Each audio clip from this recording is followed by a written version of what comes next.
आपने पहले भी एक देखा होगा, हमने दिसंबर के महीने में एक एक्सीडेंट हुआ था और उसकी जब हमने इन्वेस्टिगेशन की तो वो एक फ़ेक निकला। इसी तरह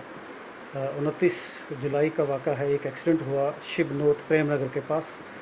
उसमें भी जब हमें इतला मिली और वहाँ चौकी है हमारी प्रेम नगर, वहाँ जब इतला मिली वहाँ से पुलिस पार्टी वहाँ शिबनोत मौके पे जब आई, वहाँ जब मौके का मायना किया तो जो एक्सीडेंट की जो लोकेशन थी उससे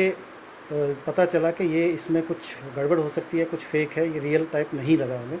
तो उसी के सिलसिले में हमने वहाँ जो सीन ऑफ अक्रेंस था उसकी बारीकी से जब माइन्यूटली अब उसकी इंस्पेक्शन की तो इंस्पेक्शन के दौरान हमें कुछ मिला, एक मोबाइल मिला। उसके बाद हमने आगे की इन्वेस्टिगेशन जो वो शुरू कर दी। उसी के कहने पे हमने इसको उठाया जब इसको शमीम अहमद सन ऑफ बशीर अहमद जो कि ड्राइवर था, एक जुंगा जो जम्मू से किश्तवाड़ की तरफ ये लाया था, सामान लाता है उसमें, उसको वहाँ लाया। उसके बाद जब हमने इसको इंटरोगेट किया क्वेश्चनिंग के दौरान, इसने कन्फेस किया कि मैं जो जम्मू से सामान लाया था किश्तवाड़ के लिए, वो इसने इसका जो एक ब्रदर इन लॉ आशिक और इसका बाप बशीर अहमद, इन्होंने मिल के जो सामान था कुछ वो त्रौन, बहला और प्रानू के एरिया में कुछ जगहों पे रखा, कुछ घर में रखा, कुछ दुकान पे रखा। उसके बाद थोड़ा सा सामान जो था वो उन्होंने जुंगे में रखा और उस जुंगे को चनाब दरिया में शिबनोत की जगह से नीचे डाल दिया।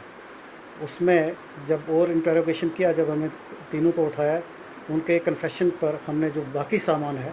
जो इन्होंने रखा था कि एक दुकान पे रखा था, किसी घर में रखा था, आगे पीछे कुछ दरिया में फेंकने की कोशिश की थी, वो सारा हमने अभी तक रिकवर किया है। तो इस सारे सामान की जब हमने मालियत का एक्सेस किया, उसकी जब असेसमेंट की तो वो टोटल को 11 लाख के करीब अभी तक हमारी रिकवरी हो गई है।